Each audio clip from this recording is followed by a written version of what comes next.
Okay, I would like to get us going. I want to welcome everyone to our first event of our annual Senior Week. And today's presentation, as you know, is the graduate school for you.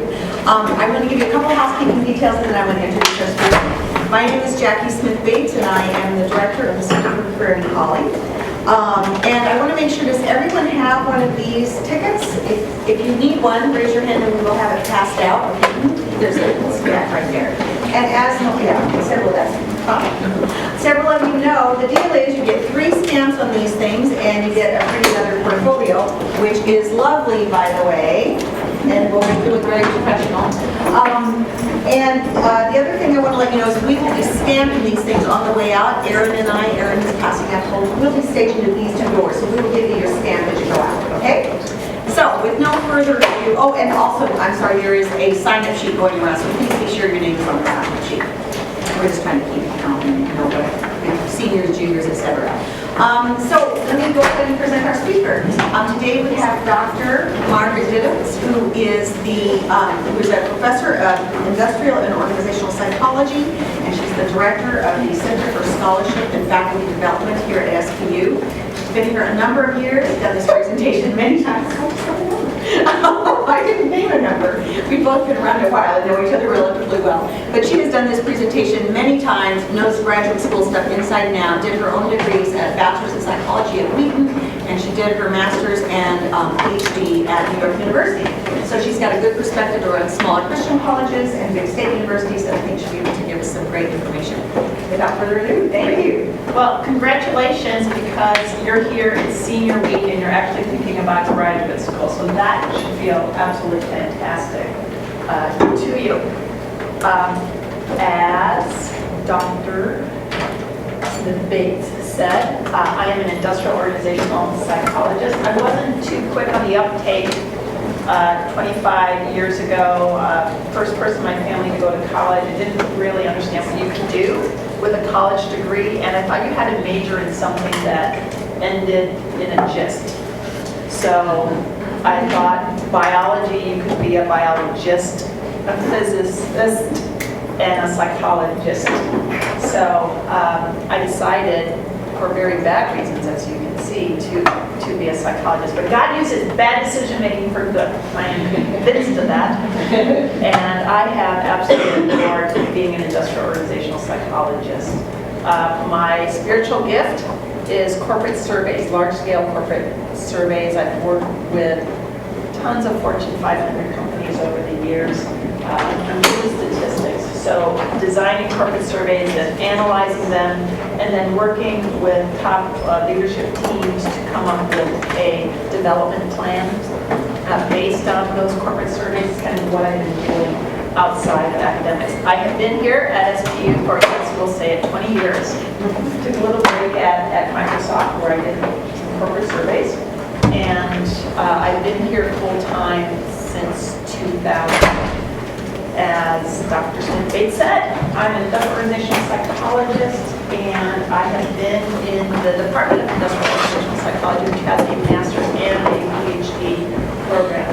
So part of what I'm going to be talking to you about today is kind of what's out there about graduate schools, but also my experiences in going through many, many applications every year for students who apply to our IO programs, the master's and PhDs. I want to give you some tips and heads up if you're thinking about applying. I'm going to guess that you're here because you're thinking about applying to grad school, so no need to ask you to raise your hand on that one, but I'm going to ask you to raise your hand. How many of you are considering master's programs and how many PhDs? So let's start with master's programs. Okay, how many of you are considering PhDs? All right. How many of you are seniors right now? Makes sense. Seniors. Sometimes we get juniors here. Of those of you who are interested in master's programs, how many of you think that you'll take a year or 2 off and then go to master's programs? That's the norm. That's the norm across the country and the norm here at Seattle Pacific University. So don't worry if you don't know what you want to do right now, you don't know what school you want to go to, you just know that you want to do graduate school. That's perfectly fine. It's very reasonable for our students to take a couple years off. And in fact, in the IO program, the average age of our starting master's students is 26. So 3 or 4 years until people figure out what they want to do. So don't worry if after June 13th or whatever graduation is, you're like, I'm not sure what I want to do, blah, blah, blah, blah. I just saw the signs that someone posted about from this place, we've sent out 412 more resales. That's very clever. That's okay, because it takes some time to go out there. And I took a year off too. I wanted to make sure that I actually knew what I wanted to do. So that's not a sign of weakness or failure if you don't go straight to graduate. So let's keep that in mind as I go through my slide deck. Okay, so here's the things we're going to talk about in general: why, types of grad school, when, how, where, basics of the application. I'm not going to talk about GRE or GMAT, but obtaining recommendations, writing your personal statements, and I want to end with a good part of how much debt should you take on for your graduate program. Probably the most important thing, so stay to the end. Okay, why are you interested in grad school? I'm just going to call folks. Emerson Hall, first picture, I'm going to call by what's written on your shirts. I'm interested in grad school because it would just help me to do what I like to do with psychology. I don't know for sure if I'm going to do it. That's right. That's perfectly good reason at this point where you are, right? How about you? What would you like to do? I'd like to do hospital administration. Right. What's your name? Karen just said something you all might not have been able to hear, but no, that's fine. This is not my favorite room in SP for throwing voices. Oftentimes people go to graduate school for specific skills, right? We did our job here as an undergraduate institution. You would have gained communication skills, interpersonal skills, writing skills, and critical thinking skills. But sometimes you need to know how to calculate financials on an Excel spreadsheet. So oftentimes, with a master's program especially, you're going to pick up specific job skills. And that's why it's important to go work, so you know what those specific job skills are. And that's why it's not a bad thing to take a couple of years off. You dub sweatshirt. Why are you going to go to grad school? It's funny because I was the one person that didn't raise their hand for master's or PhD. I'm not sure. Just thinking. I'm just recently getting out of the ROTC program, so I have a lot of more doors opening. Yeah. Just furthering education. Yeah. So one of the things about a doctoral program, let's just say that you're interested in going through a doctoral program. Most doctoral programs are designed for a career in some sort of research career. So sometimes in the past, not that often, I'll have students come into my office and say they want a PhD because there's something about that degree that is, the top degree in a field, etc. But they don't necessarily know what they do with it. And that graduate school is too painful not to know what the end game is. So it's really important to know why you want to get that PhD versus that master's. And if you love doing research, so I'm a little quirky. I mean, I get a new data set, and for me, it's like Christmas. I'm ready to pump up that SPSS, look at that data, and see what it says. And not everyone has that same level of enthusiasm with the data set. So if you know that that's something about you that you love to do, that is absolutely fantastic. And my husband doesn't like data sets, and I love him. So, it's just something that you want to do or don't do. But please have an understanding of, don't get a degree just because it's the degree. Do it because what it gets you is something that you absolutely love, because there's a cost to graduate school, and it's not just a financial cost.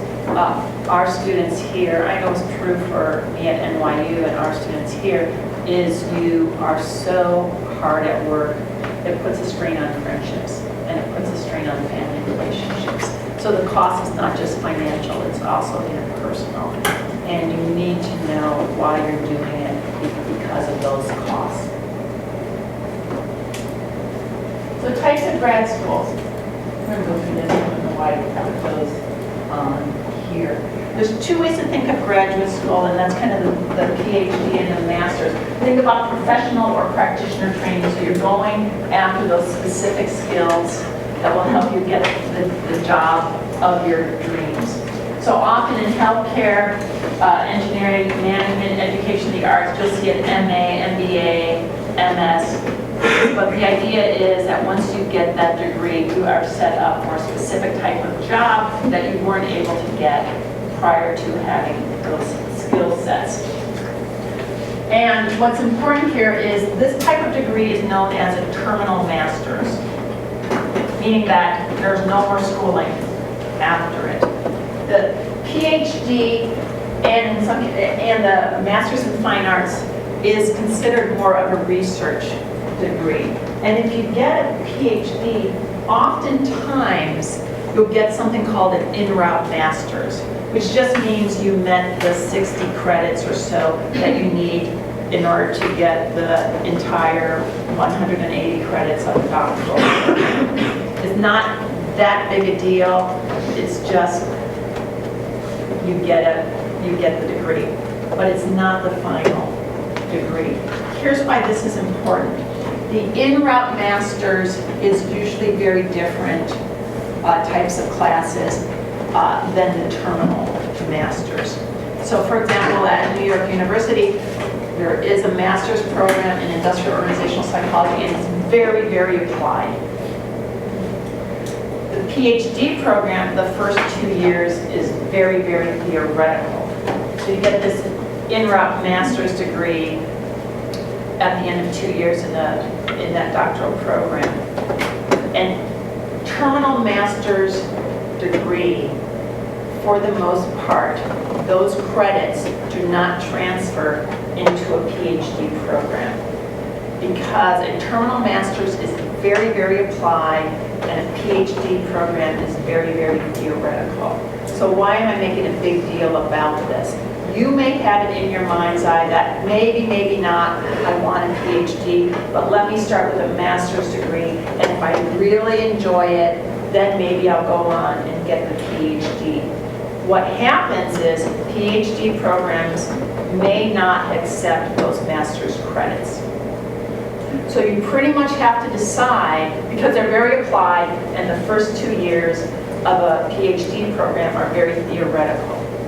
So they don't accept them. So if you are thinking about, maybe I want a master's, maybe I want a PhD, I don't know, let me do a master's first, then a PhD, check the programs that you're interested in, whether or not they will accept those master's credits, because it would be not a good thing for you to spend $30,000, $40,000 on a master's program and then find that you spent that money for nothing if you go forward with a PhD. So you kind of have to decide early on what you want to do and where you want to do it. In the IO program here at SPU, it is designed so that the master's programs transfer into the PhD. So you can find programs where that occurs, but it's not true in every program.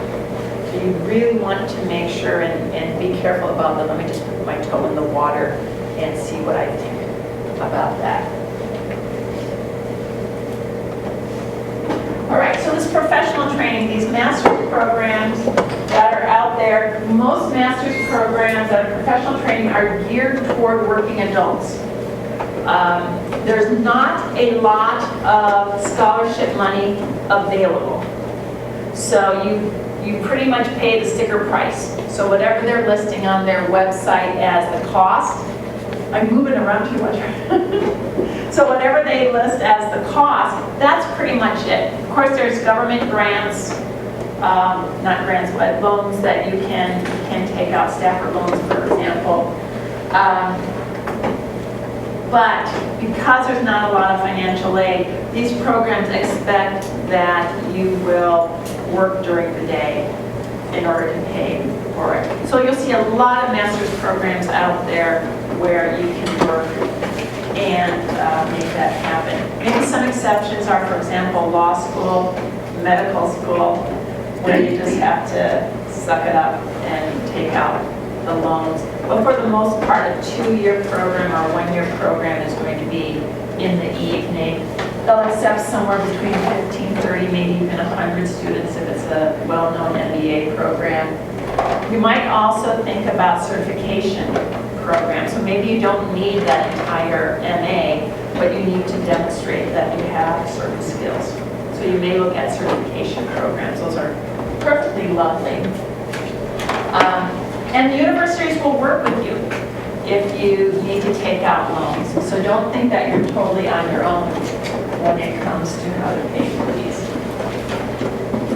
If you're interested in doctoral training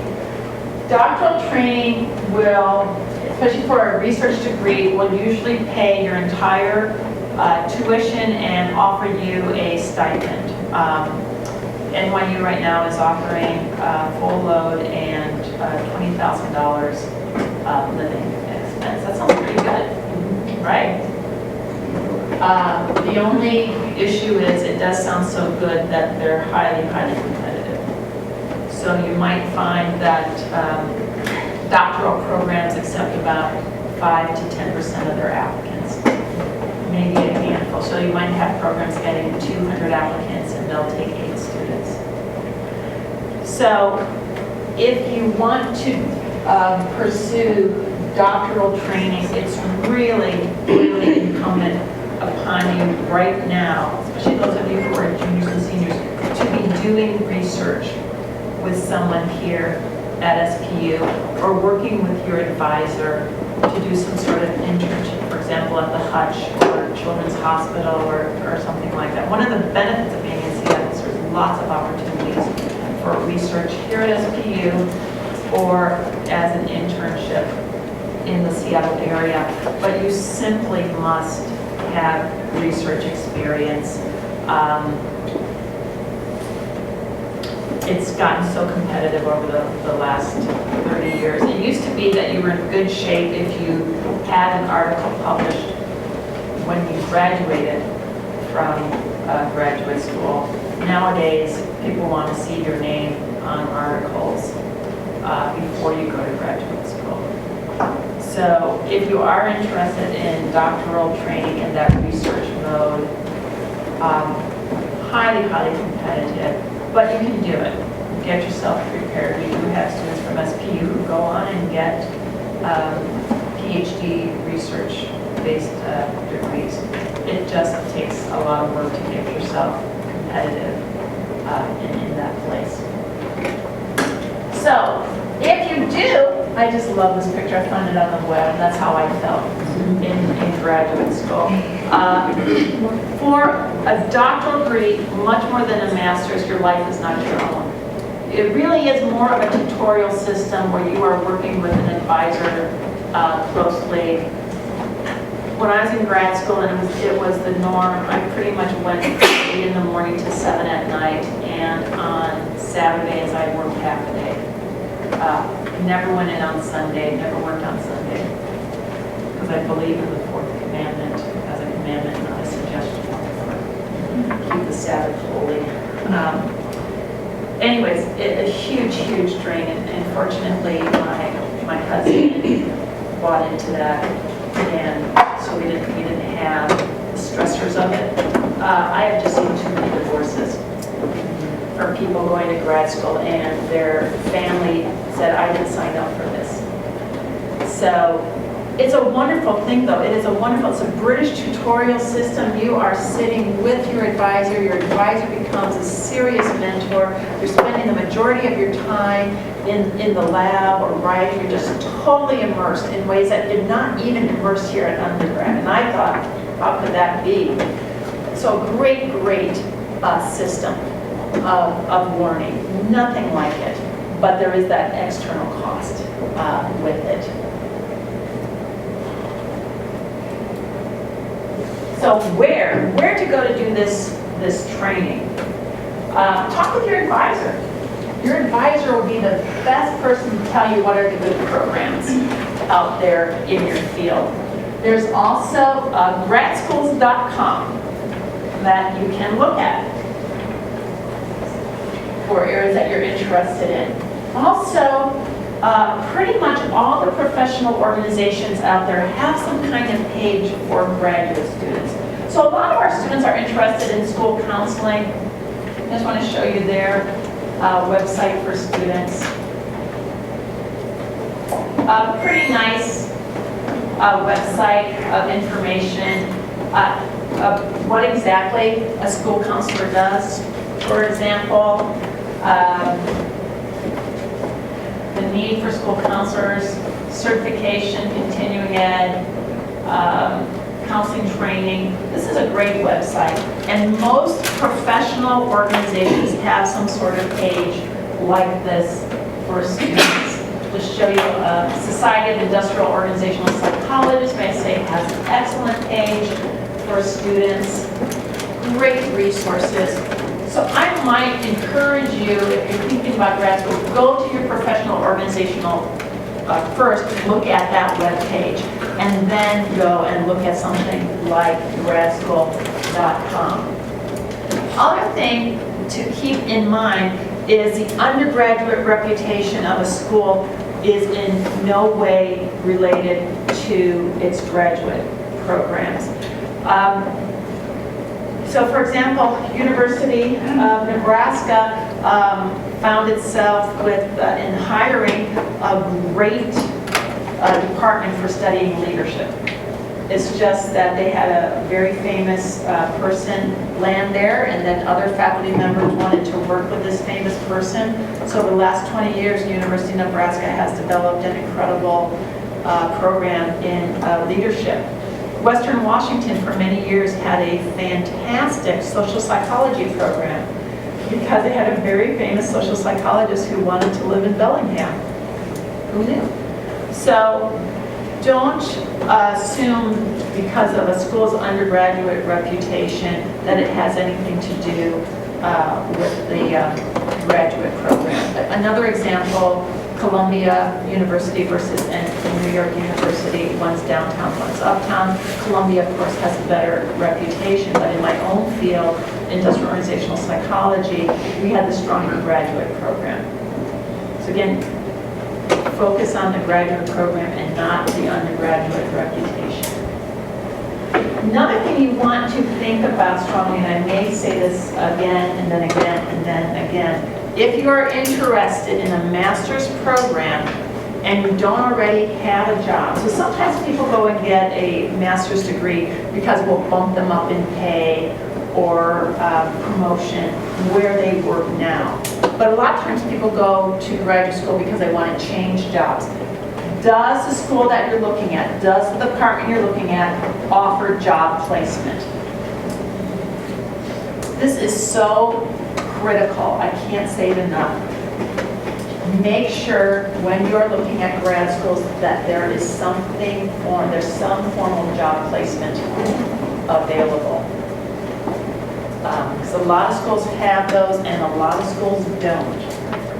And you want to make sure that if you're going to be a graduate of that program, there is some assistance, some kind of networking available for you to find a job in that field. Also, you may find some schools want to do an interview with you, some schools don't. So if you're looking to go across country, just be prepared that you may need to do an interview, you may not. I don't necessarily think whether a school requires an interview or not does anything to speak about their selectivity. The schools have different requirements. But be prepared that if it's a master's degree and they want you to do traveling, they usually don't reimburse you for that travel. If you're interviewing for a doctoral program, they oftentimes will reimburse you for that travel. So just something to keep in mind when you are applying for school. Online programs. Why not? Online courses are being more and more accepted, and online programs. people are less likely to shrug them off. A couple things you need to keep in mind with an online program. First of all, is it accredited? And you should do this with every program you look at. I was looking at some programs on the web on school counseling to prepare for this, and I found this website that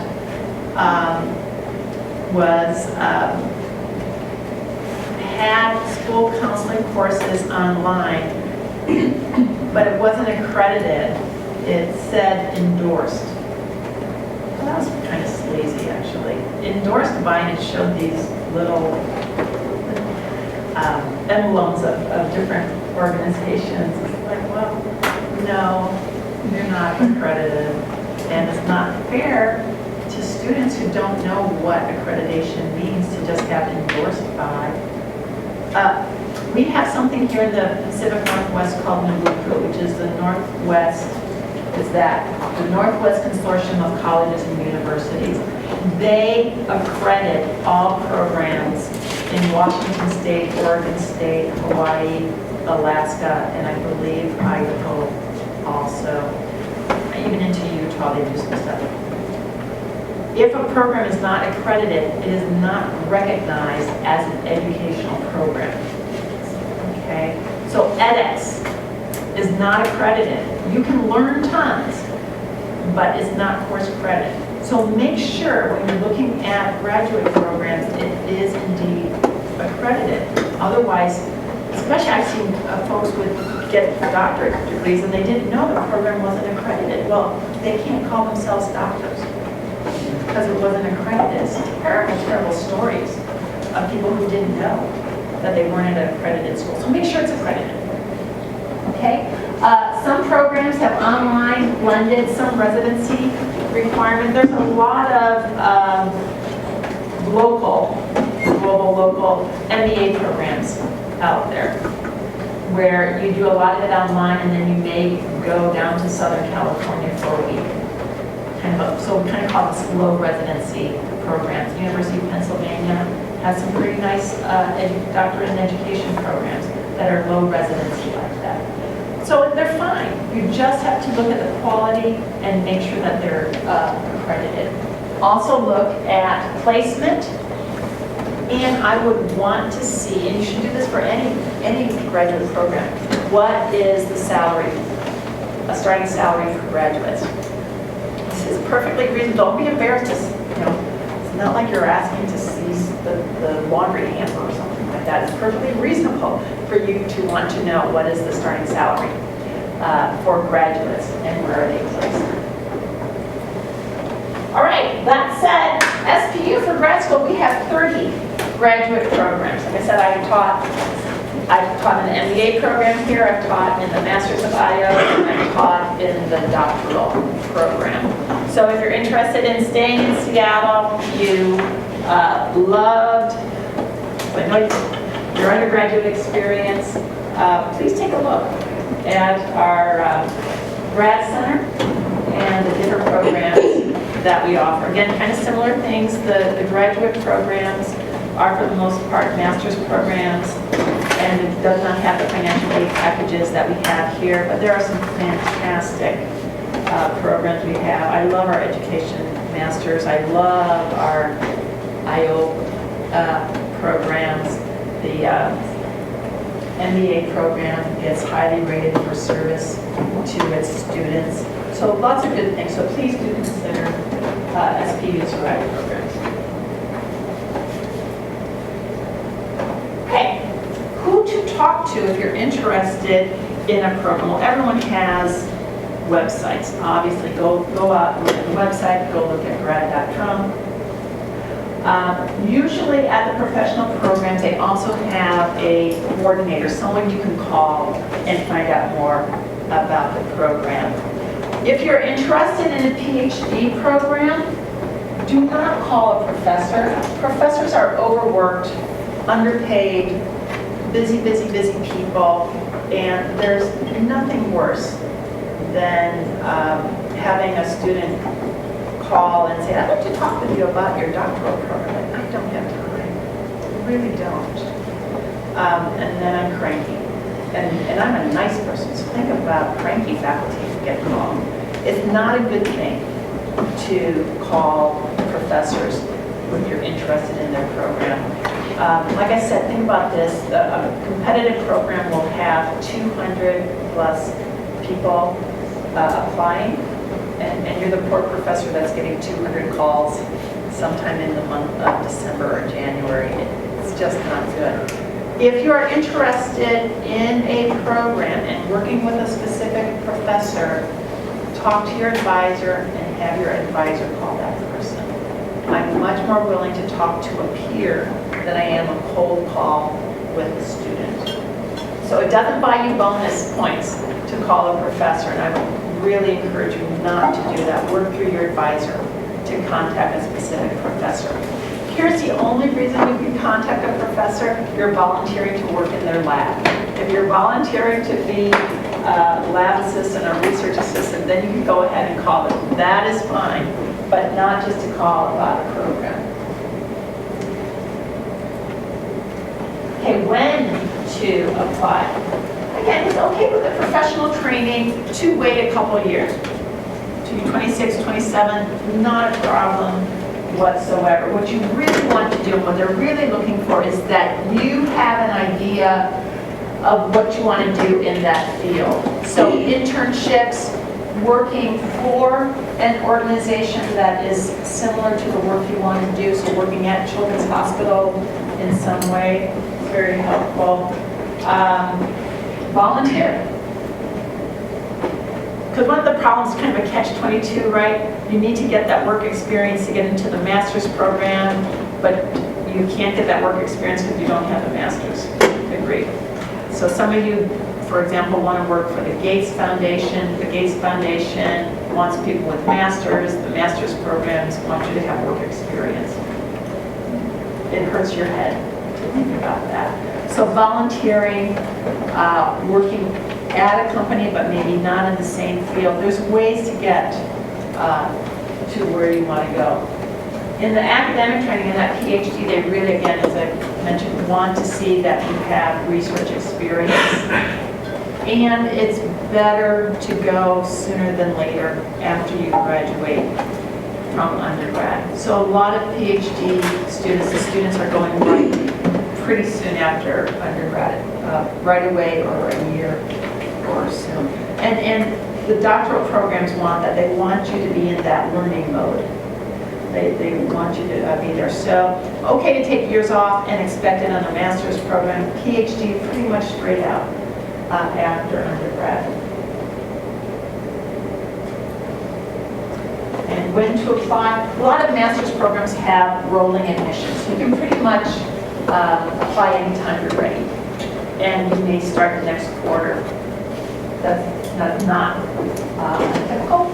On the PhD program, they usually do December, January, February, have a hard date of January 1st or February 1st. So just keep that in mind, that when you decide to go to grad school, it may be next quarter or semester, you may have to wait a year.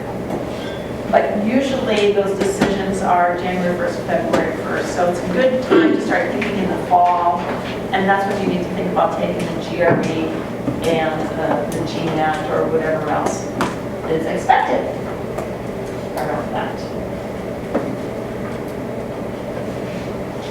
Okay, here's another big thing, obtaining recommendations. You want to make this as easy as possible on the people that you're going to ask for recommendations. So I run the Fulbright program. Just to give a plug, if you don't know what you want to do after graduation and you want to do it somewhere else in the United States and have the federal government pay for it, I'd like to encourage you to apply for the Fulbright program. Those applications are due in October. Federal government pays for you to live abroad for a year, either teaching English or doing research in the country of your interest. So I read, we have a couple students every year apply for Fulbrights, And part of what those students have to do is they have to they have to get letters of recommendations. And of course, I've read a lot of letters from students applying to our IO program. So here's a couple things to keep in mind. You want to ask people who know you to write the letters. So someone you're doing research with, someone you've been a TA for, someone you've been an LA for, that person needs to know you apart from sitting in a classroom. And I think it's okay for you to ask a faculty member, not only will you write a recommendation letter, but can you write a strong letter of recommendation for me? If you've only sat in class with a professor, that is not a strong letter. It just isn't. I read a letter once. It's my favorite letter. The faculty member wrote, she sat nicely in class and listened well, or something like that. So no, it's not. If that's the only thing you can say about a student, you just shouldn't have written the letter. So you want to make sure the person can speak to whatever skills you're going to try to develop in that program. You want to give them their vita, you want to give them your career goals, you almost want to do everything except write the letter for them. So the more information you can give them, the stronger a letter that they can write on your behalf. And then remind them as the due date draws near. Ask them, remind them once, remind them a week before. So at least 2 reminders with the letters of recommendation. And writing your personal statement, you want your letter to stand out. So when I tell our Fulbright students, you're either outstanding or your letter has to stand out. So you want to be very vivid, it needs to be a good narrative, it needs to be well written. We have turned down students here because I have weighed the personal essay and said, do you guys want to grade someone who writes like this? I don't think so. We're going to put it in the no pile. So it makes a difference, these essays, we're looking at how clear you write. Here's another little thing, search and replace. Make sure you change out the names. I cannot tell you over the years how many times I have read letters like, I really want to attend Seattle University because I want to work with Dr. Plotsky. I'm like, you can't even bother to check to make sure that if you changed out Seattle Pacific University and Seattle University, make sure, because if you're applying to 30 places, it's going to happen. You're already kind of nervous already about applying, but make sure you change out those names and make sure that you know what that program is. So if you're going to personalize it, make sure you know what's going on about that program there. And last thing, automatically goes in the no pile. We have had students write us and tell us that SPU will be such a better place because they will be an alumnus of SPU. If you take me, SPU will only benefit because I will be the most outstanding alumnus of your program. Like, if I want a learning park, I want to know someone who is demonstrating their readiness to learn, and I don't want that sort of thing. Okay, financial considerations. Again, I've mentioned that master's programs are less likely to offer any kind of financial aid. There may be some TA opportunities, but just maybe. Check that out ahead of time, all right? And no starting salaries. And I'm going to show you how to look at that on how much debt you can take on. All right, so I'm going to go on the other side.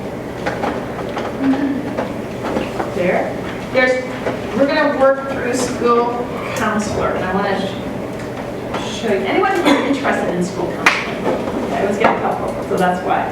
Okay, there's a couple things I want you to look at. No matter what field you're interested in, there's 2 websites I want you to be very, very familiar with. One is ONET Online, which is short for Occupational Network. ONET Online and Career One Stop. So we're going to look at ONET Online right now. This is so humbling, truly. It has everything in it. I'm going to show you some stuff here as we go through school counseling.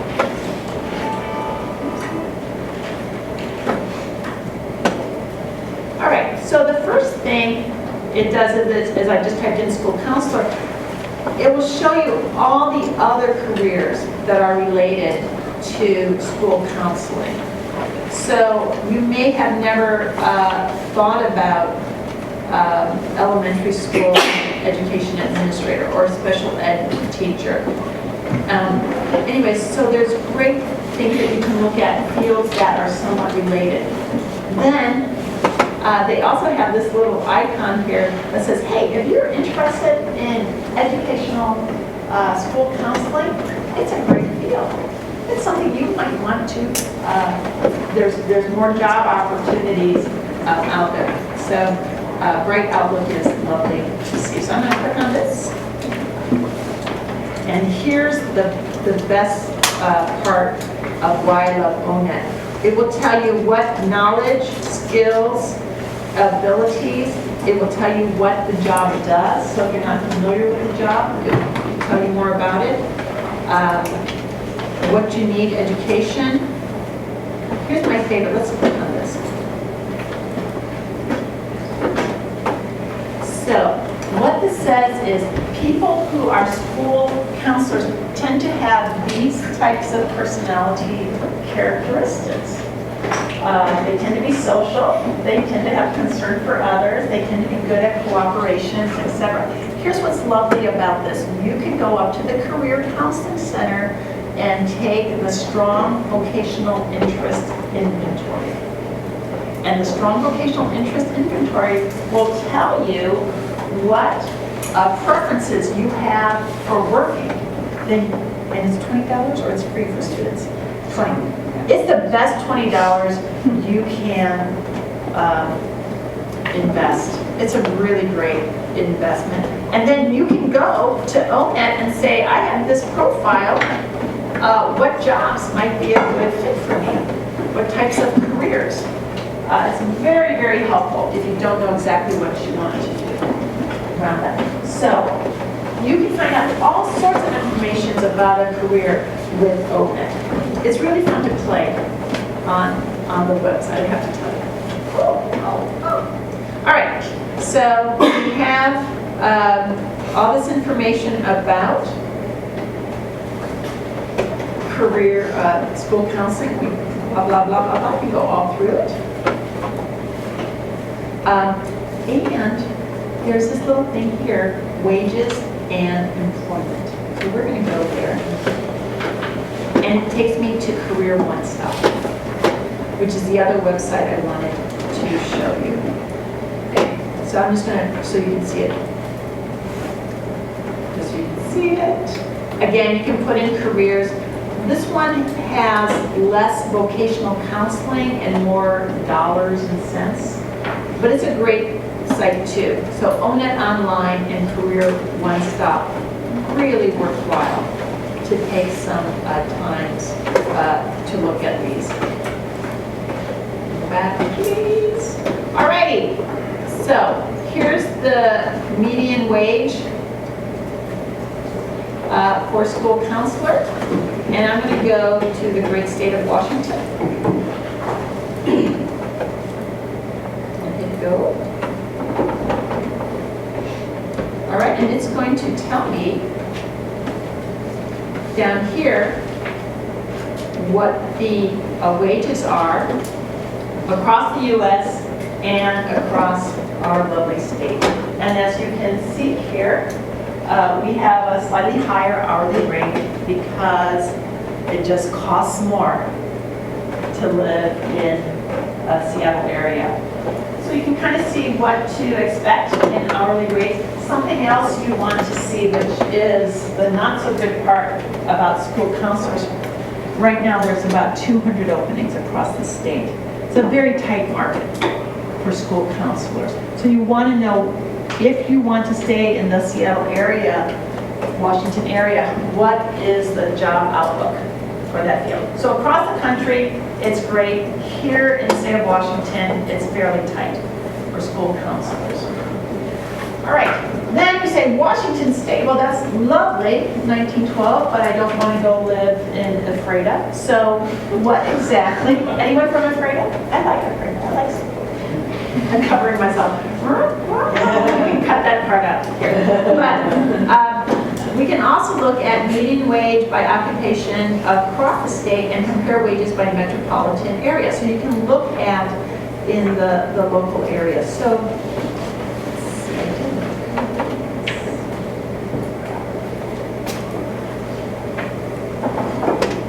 this takes me to career stops.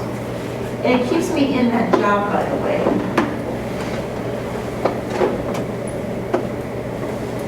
I was in that Santa Barbara. 3 months lunch. And here we go in our metropolitan area. And you can see it's a little higher. Okay. If you are starting out, I would like to recommend to you that you look at not the median, but the 10%. Because that's where new hires are usually going to be. So if you're interested in school counseling and you can bag one of those 200 jobs, you can expect a starting salary coming out of SPU and then a master's program without a lot of experience, around $41,000. That's fair. If you have more experience, you can bump it up for that 25% or median. So let's just work with that 41,000 then on how much debt you can take on to go to grad school. So ONET,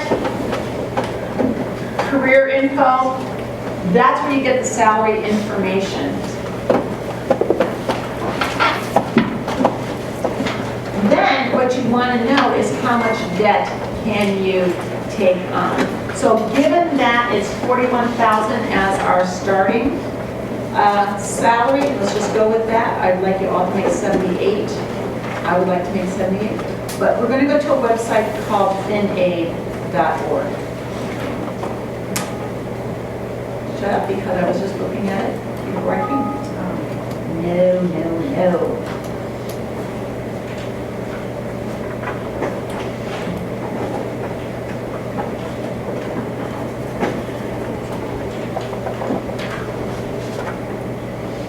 I knew it existed.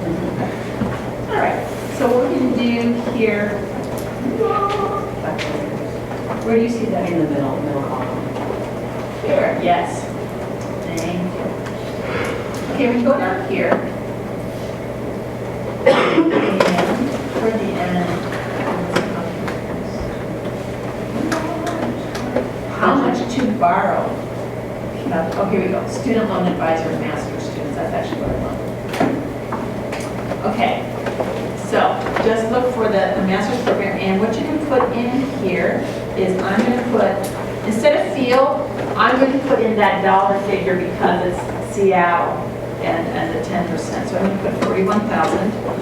And what we recommend is to take on no more than 10 to 15% of your first year salary. So I'm going to keep 15% in here. I'm going to assume a Stafford loan of 8 1/4, and long-term, we'll pay it off over 10 years. Okay, so it's basically telling me that for 15%, I should not take out more than $21,000 a year. So when you are thinking about how you're going to pay for your master's program, use these websites to calculate it out. Now, like I said, I didn't have loans from New York University. My husband got his MBA from Northwestern, and we had really huge loans. So we lived in a rent-controlled apartment in the Bronx for 5 years. That was somewhat sketchy. And I'm a better person for it. But you want to think about how you're going to live after you do that, your program. So that's kind of just a high level. Lots of great things to think about with your graduate